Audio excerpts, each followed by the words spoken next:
¿Qué tal, gente? Mi nombre es Carolina Dardi, hago coaching en recuperación del abuso narcisista y otra vez les traigo un capítulo para poder recuperarse, para poder ayudarlos a recuperarse y poder identificar lo que es lo que les sucede. Hoy vamos a hablar justamente sobre si las personas funcionales, normales, funcionales, vamos a llamarlo así,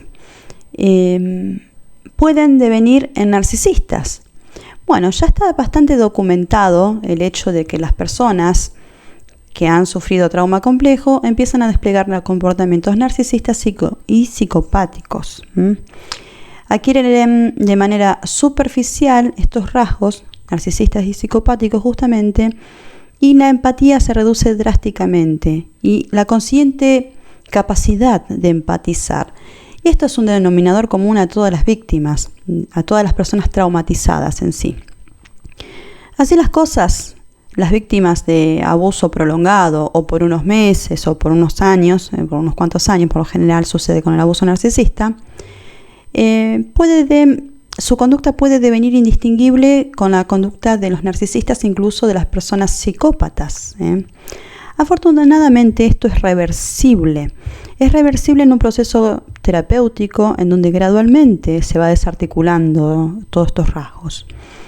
Pero antes de empezar una terapia es necesario que tengas muy en cuenta este video, para que la terapia funcione justamente.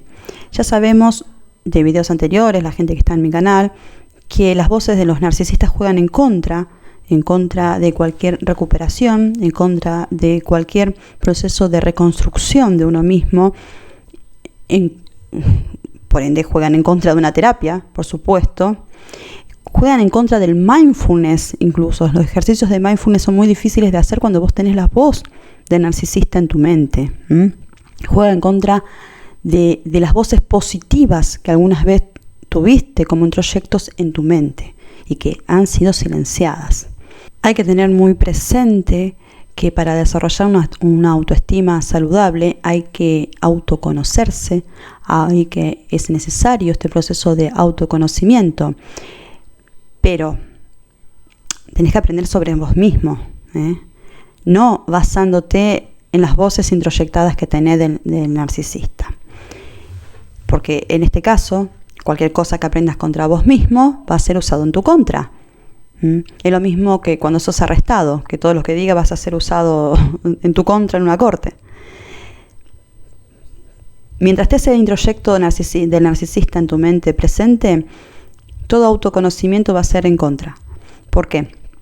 Porque va a ser darle esa información a ese introyecto del narcisista. Pero en sí el autoconocimiento va a ser muy importante porque sin autoestima prácticamente no hay vida. Yo hablé en extenso en un video de 1 hora prácticamente, o 40 minutos, o 1 hora, algo así, muy largo, sobre cuáles son los pilares de la autoestima. Y es muy importante que veas ese video para poder entenderte primero, a vos mismo o a vos misma.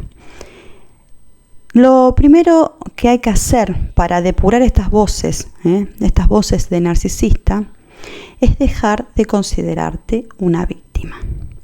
Que hayas sido victimizado por este tipo de perpetrador no te convierte en víctima, te convierte en una persona que ha sido victimizada. No es lo mismo que ser víctima. No adoptes la victimización como una identidad. No te etiquetes, no te conviertas en una víctima para definirte a vos mismo respecto de quién sos. No sos una víctima, sos una persona victimizada, que es diferente. La segunda cosa que hay que hacer es reconocer tu contribución en lo que ha sucedido. Contribución no quiere decir culpa. No te equivoques. De palabra y de término. No es culpa, es contribución.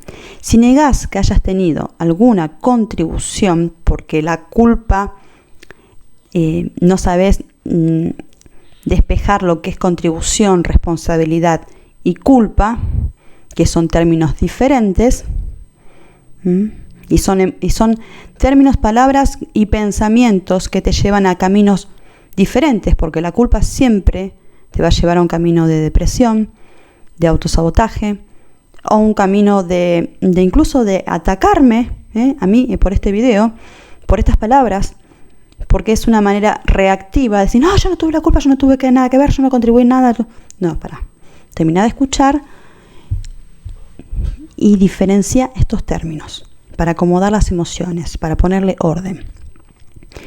Si te decís a vos mismo, yo soy un ángel, yo soy una persona perfecta, soy el perfecto ángel, y el narcisista o el psicópata o el borderline o el otro que haya sido abusador en mi vida es un perfecto demonio, entonces estás diciendo que esta relación que sucedió por accidente y que le puede suceder a cualquier otra persona, que yo no hice nada mal, que no he contribuido en nada. Si seguís en esta tesitura de que yo no he contribuido en nada, no vas a sanar, no vas a poder ver los errores que cometiste. Sobre todo hago mucho hincapié en la fantasía compartida. En este sentido, en mi canal hay muchos videos sobre la fantasía compartida para que ustedes se den cuenta en qué contribuí yo para que se dé esta relación con esta persona abusadora que cometió abuso narcisista. No todo narcisista per se es el único tipo de abusador que comete abuso narcisista. Hay otros, como el psicópata, como el borderline también. Y el histriónico en menor medida. Si vos no sabés cómo entraste en esta fantasía compartida, cómo contribuiste en esta relación, entonces vas a cometer el mismo error muchas veces más en tu vida. Y me imagino que vos no querés volver a pasar por este dolor enorme que estás pasando en este momento. Entonces, a ponerse las pilas. Todas las personas que han sido victimizadas por narcisistas, psicópatas y demás tipo de personalidades han contribuido de alguna manera en su abuso y necesitan preguntarse a sí mismos qué hice mal. Por ejemplo, hay que preguntarse el modo en que estoy seleccionando pareja, si es el correcto o es el equivocado. Tal vez tengo necesidades psicológicas y el narcisista llenaba esas necesidades de un modo incorrecto. Otros se dirán tal vez si quisieron ser abusados, y esto es conocido como identificación proyectiva. Es una de las manifestaciones, por supuesto, de la identificación proyectiva, en donde uno selecciona un mal objeto de amor porque se considera a sí mismo un mal objeto de amor para poder ser castigado.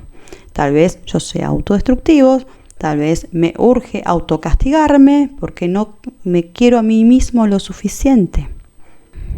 Entonces, recapitulando un poco, el primer paso va a ser no considerarse a uno mismo una víctima, no etiquetarse. El segundo paso va a ser repasar los hechos y preguntarse en qué yo he contribuido para esta situación de hoy día. ¿Cómo hice esto? ¿Y cómo no hacerlo de nuevo? Identificar mis patrones de conducta a lo largo de toda mi vida también. Es necesario hacer este proceso. La tercera fase va a consistir en reconocer que tenés voces hablándote en tu mente, lo cual es totalmente normal que suceda. Es la conciencia, justamente. Es la conciencia que habla, que cualquier cosa que vos quieras hacer, tu conciencia te dice que sí o te dice que no, que esto está bien, que esto está mal. Entonces tu conciencia, que son voces en tu mente que te dicen que lo que es correcto o no es correcto en tu vida, esos son los conocidos introyectos. Es normal tener introyectos. No estás loca porque escuchás, no es que escuchás fuera de vos. Tenés prueba de realidad, te das cuenta que es un hablarte a vos mismo. No es que estas voces te hablan fuera, o que la mesa te habla, o que las paredes te hablan. No, de eso ya pasamos a otro plano de no salud mental, justamente. Pero que tengamos esta conciencia es normal. Que tengamos estas voces en nuestra mente es totalmente normal y funcional que las tengamos. Entonces, el tercer paso consiste en identificar qué voces son tuyas, son propias y qué voces son ajenas. ¿Cómo te puedes dar cuenta de esto? Bastante, aunque no lo creas, es bastante simple. Seguramente tenés la voz en tu mente de tu madre y para prevenir el disconfort, la egodistonía, te mentís a vos mismo o a vos misma y decís, no, esta voz es mía, esta voz es propia. Y te haces cargo de la voz de tu madre, en realidad. Pero la voz no es tuya, sino que la voz de tu madre, y actúas en función de ello. Y pensás y sentís todo en función de ello. Pero esta voz realmente no es tuya. Así es frecuentemente como adoptamos los introyectos de alguien más como propios. Esto se llama justamente identificación, y así es como nos identificamos con los introyectos que tenemos en nuestra mente, en función de prevenir esta egodistonía y prevenirse también de la ansiedad, porque la egodistonía genera ansiedad. Terminamos así de esta manera creyendo que son voces auténticas cuando en realidad no lo son, son voces de otros abusadores. Cuando hablamos de voces negativas son voces de otros abusadores en nuestra vida que se han introyectado y se han quedado ahí. Ahora bien, si estas voces son negativas, si te tiran abajo, te critican todo el tiempo, nunca te dan un cumplido, solo te dicen que sos feo, que sos inadecuado, que sos estúpido o estúpido, que siempre sos una persona fracasada, que sos un perdedor, y etcétera, etcétera, etcétera, de insultos, estos son pensamientos automáticos generados por las voces que no son tuyas. Parece simple, ¿no? Pero bueno, para. Una voz que sea tuya y que sea real, es una voz más mesurada, más balanceada. Tampoco te vas a aplaudir cuando te mandaste alguna. No te vas a aplaudir, no te vas a decir, bien, qué bien que lo hiciste, cuando tuviste una mala conducta. Vos sabés que los que mandan una mala conducta. Entonces, no te va a aplaudir, pero tampoco te va a apalear. Y cuando tengas aciertos te va a decir, bravo, lo hiciste bien. Ahora te mereces una copa de vino, una cartera nueva. No estoy hablando de reemplazar necesidades emocionales o vacíos emocionales con vino o con carteras o con zapatos, como mucha gente lo hace. Estoy hablando de cuando uno lo recibe como un premio, como una gratificación de algo bien que ha hecho, en la semana, en el mes, o en la meta que uno se haya propuesto alcanzar. La voz propia es una voz más como de un amigo o de una madre suficientemente buena y cariñosa que te dice, ¿viste cómo te miró ese muchacho? Seguramente porque sos linda. Entonces, te habla de una manera más amorosa. Te dice, porque sos linda, porque sos hermosa, porque sos atractiva. Y te habla de esta manera. Y estas son las voces genuinas. Estas son las verdaderas voces que necesitamos tener. No idealizándonos, no mintiéndonos a nosotros mismos, sino con un sentido realista de quiénes somos. Porque necesitas tener base sustento en la realidad para que esa voz sea real, no sea una mentira grandiosa, para que sea apropiada y funcional, que no sea una voz sádica, que no sea una voz desbalanceada en tu propia apreciación, y que no te esté tirando abajo, que tu misma voz propia no te esté tirando abajo. El cuarto paso en sí consiste en silenciar esas voces que no son vos, que no son auténticas, o sea, que estas voces que no son propias, que son ajenas, que son importadas, que comienzan a criticarte o que te ven como un mal objeto de amor, no merecedora de amor, no merecedor de amor, y debes de silenciarlas. ¿Cómo? Es la pregunta. Diciéndoles que se callen, pidiéndoles que se callen. Pero, ¿qué pasa entonces si este callate no funciona? Y la respuesta es que al principio no te va a funcionar. No es fácil, pero a la larga sí va a funcionar en la medida que seas constante en silenciar estas voces. Pero para que funcione debes de intervenir de manera temprana, no permitirles que hablen. Así vos le decís cállate, no te quiero escuchar, sé que no me querés, sé que no estás de mi lado, sé que sos mi enemigo. Empezá a inundar a estas voces con tu propio mensaje. Al principio va a ser muy difícil, porque te va a producir ansiedad, egodistonía y todo este cúmulo de emociones, pero en la medida que vos seas constantes y sigas interviniendo de manera preventiva antes de que estas voces te hagan actuar en consecuencia, vas a lograr resultados. Y en el transcurso después de tu vida va a ser algo natural, te va a salir de manera natural. ¿Y por qué te digo que lo vas a lograr? Mira, en psicología existe un principio que se llama economía mental. ¿Y cómo opera esto? Todo lo que no se utiliza se atrofia y tiende a morir. Pensá por un instante si vos seguramente aprendiste inglés en la escuela o francés. Y en ese momento sí, sabías si podías entablar alguna conversación o mínima conversación.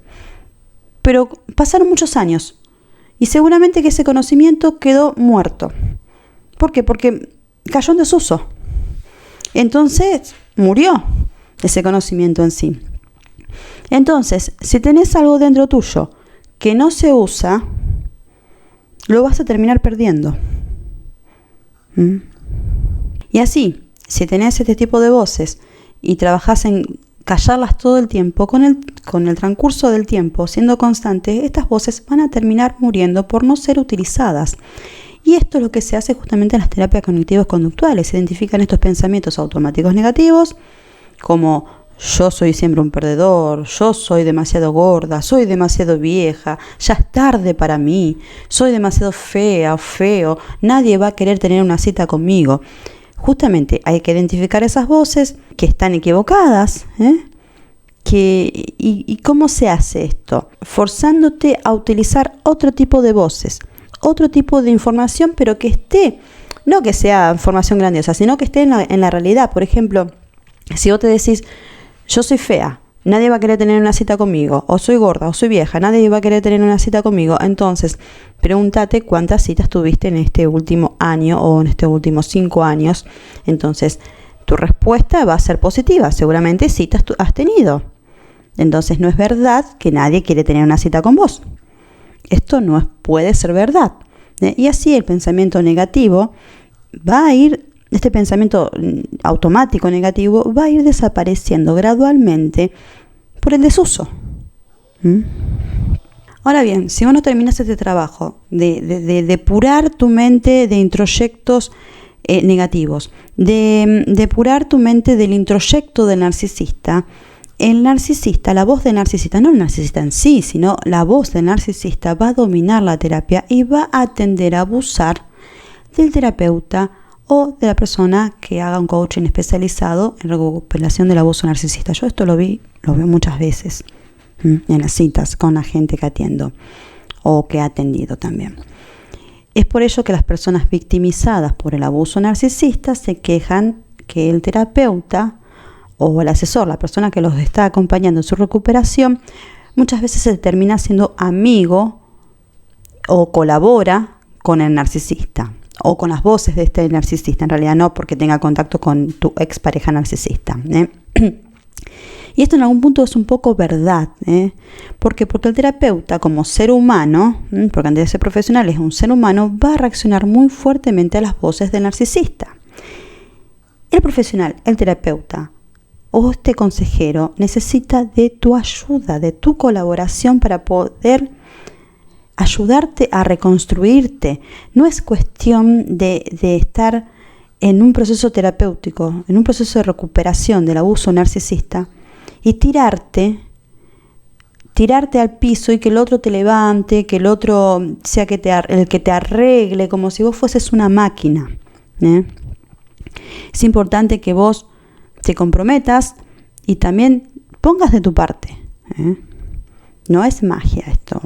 No hay una fórmula en la cual te resuelvan la vida. No existe esto. Pero si aún estás contaminado por las voces del narcisista, esto va a dificultar mucho la tarea del terapeuta, del consejero, de quien sea, y muchas veces el profesional que te está atendiendo va a cometer el error de creer que esas voces que salen en las citas, en las consultas, son tuyas.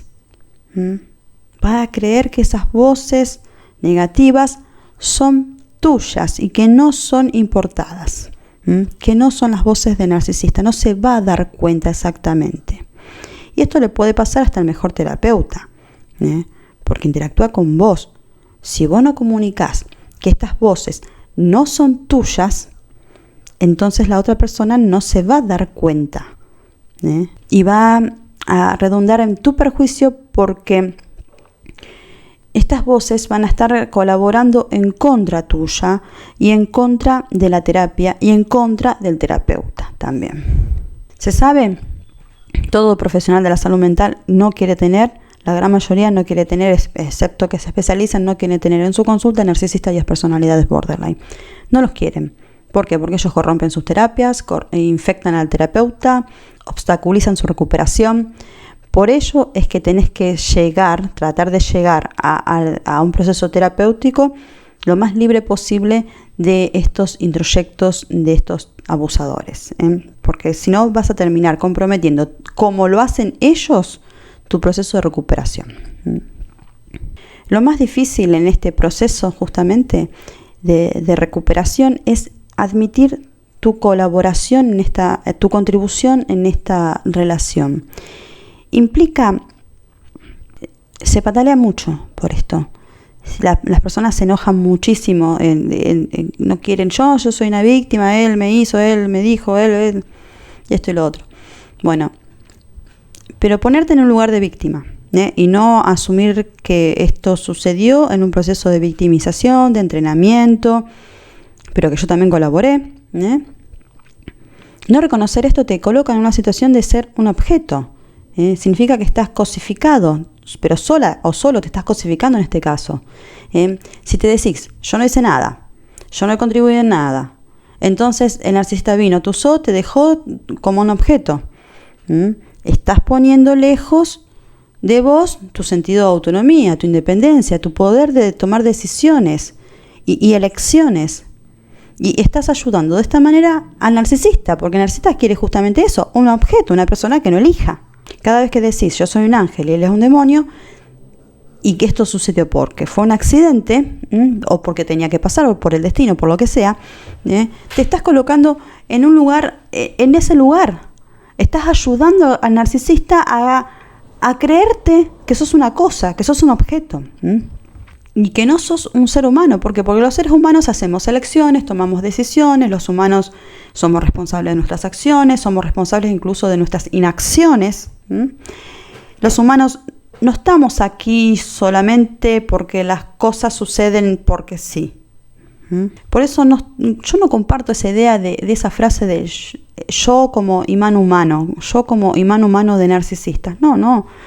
El imán está ahí, es una cosa, no hace nada. Solo está ahí. En cambio, los seres humanos sí hacemos, sí nos comprometemos, sí nos enroscamos, nos enredamos, tomamos elecciones, caminos, equivocados o no, pero tomamos decisiones. El libre albedrío que es la libertad que tenemos los seres humanos de tomar estas decisiones, sean buenas o malas para nuestra vida, las tomamos. Y esto de pensarse como un imán humano es también colaborar con el narcisista, porque es lo que más quiere, es convertirte en objeto. Llámese este objeto imán, si querés. El segundo problema que se presenta con el tema esto de no admitir la contribución que uno ha tenido en esta relación con este abusador, con este narcisista, es que uno... al no admitir, terminás aprendiendo indefensión. La indefensión aprendida justamente. Y es esa sensación enorme de desamparo, de que puede venir cualquiera abusarte en cualquier momento. Y esto va a seguir sucediendo por el resto de tu vida hasta el día que mueras. Y esto es una creencia que es terriblemente potente y dolorosa, porque crea esta sensación de desamparo absoluto, de impotencia, y esta creencia de que yo no hice nada, no hay nada que yo pueda hacer, estando con un narcisista no puedo salir de esta relación, no hay nada que yo pueda hacer, yo solamente estaba ahí y bueno, y lo que llegó fue el abuso. Esto no es cierto. Fíjate una cosa, hay gente que fue víctima de verdad, víctima con todas las letras, en accidentes de avión o de auto o de desastres naturales. En esta situación sí hay una situación de indefensión absoluta. No hay nada que vos puedas hacer, excepto que seas el conductor del auto, excepto que seas el piloto del avión.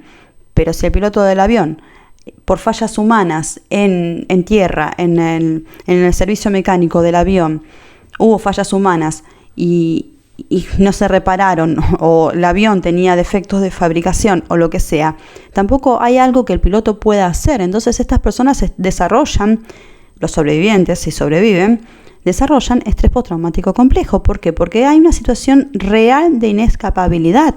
La persona no se puede escapar, no hay elección en ese momento, Pero si vos te crees que estando con un narcisista no hay nada que vos puedas hacer, te estás poniendo en esta misma situación que el pasajero de avión que se accidenta. Y no es la misma situación.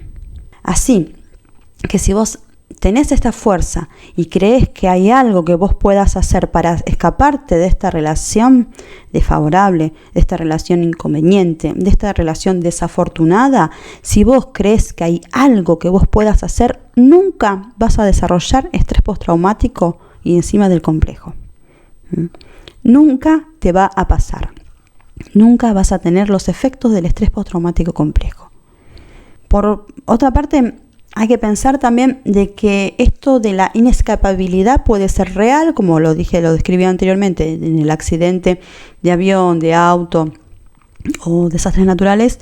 Y también hay situaciones de inescapabilidades que son psíquicas, que son limitaciones psíquicas en sí. No es que la persona no se pueda escapar, sino que ha aprendido a través de la indefensión de que no se puede escapar. El narcisista justamente hace estos procesos en donde infantiliza a su pareja, la hace creer que tiene 6 meses de edad y que no se puede escapar, que no hay lugar donde irse. ¿Por qué? Porque empieza con estas frasecitas de que vos sin mí no sos nada, ¿dónde te vas a ir, pedazo de infeliz? Y este tipo de oraciones nefastas que tienen en las fases de devaluación, que quieren decir no te escapes, no seas autónomo, no tenés derecho a vivir. Eso es lo que quieren decir esas frases en ellos. Por eso es que muchas personas victimizadas por narcisistas tienen esos discursos infantiles que yo no hice nada, vino y esto sucedió. Y esto no es real, porque el narcisista no te secuestra. No es que vos estabas caminando un día mirando vidrieras por la calle y vino y te hizo te secuestró. No sucede así de esta manera. Uno ha contribuido, hubo una relación, un vínculo donde uno ha participado. Y así como has participado en vincularte, tenés que tener la fuerza y el deber para con vos mismo de quitarte de ese vínculo, de ese enmeshment, quitarte estos introyectos que él te ha infectado en tu mente, con los cuales él te ha infectado. Esto de que el narcisista vino y te hizo y te dijo y te esto, lo otro, y vos estabas ahí solamente y todo esto sucedió, esto no puede ser verdad. Los seres humanos tomamos elecciones, tomamos caminos, así que deja de creerle al narcisista de que vos sin él no sos nada, de que no sos nadie, de que nadie te va a mirar, de que una mujer con hijos, que no, que separada, que va a decir la gente. Deja de creer en esos introyectos que te ha metido, en esas voces que te ha metido, porque no son ciertas. Porque te hacen caer en indefensión aprendida, porque te hacen creer de que no hay nada al respecto que puedas hacer. Y la realidad es que aquí podés y pudiste siempre salir de esta relación, solamente que no has elegido salir. Aquí con estas palabras yo no te estoy invalidando del dolor que vos sientas en esta relación inconveniente con un narcisista. Y ni minimizarlo siquiera, ni minimizar siquiera el abuso, todo lo contrario más bien. Todo el enojo que te puede producir este video, estas palabras, volcalas para buscar ese camino de escapatoria, de esta relación que no va a ningún buen puerto. Empezá a creer que podés escaparte de él o de ella, de que no son aire, no son oxígeno y que podés vivir sin ellos. Es lo que ellos te han hecho que te hacen creer de que vos no podés, sos nadie sin ellos, que no podés vivir, que no podés existir y que no tenés autonomía y que no sos capaz de nada. Esto es mentira. Por su parte, el abuso narcisista no es cualquier abuso. ¿Y por qué no se dice simplemente abuso y se usa el término abuso narcisista? ¿Por qué? Porque siempre un abusador siempre quiere algo de vos, ya sea dinero, sexo, poder, lo que sea, pero siempre está focalizado. Cualquier abusador, liso y llano, que no es ningún nene de pecho, pero hacer esto, pero en sí tienen una finalidad, tienen una meta, ya sea, como dije anteriormente, dinero, sexo, poder, humillar al otro. También algunas personas viven para humillar a otros solamente, pero es una meta focalizada en sí. El abuso es más específico, pero con respecto al abuso narcisista es global, es total, es un ataque a tu autonomía, es un querer matarte psíquicamente, es no permitirte existir. Y el abuso termina acaparando diferentes áreas, diferentes tipos incluso de violencia económica, verbal, psicológica, emocional, sexual, física. En muchas ocasiones, lamentablemente, hasta física.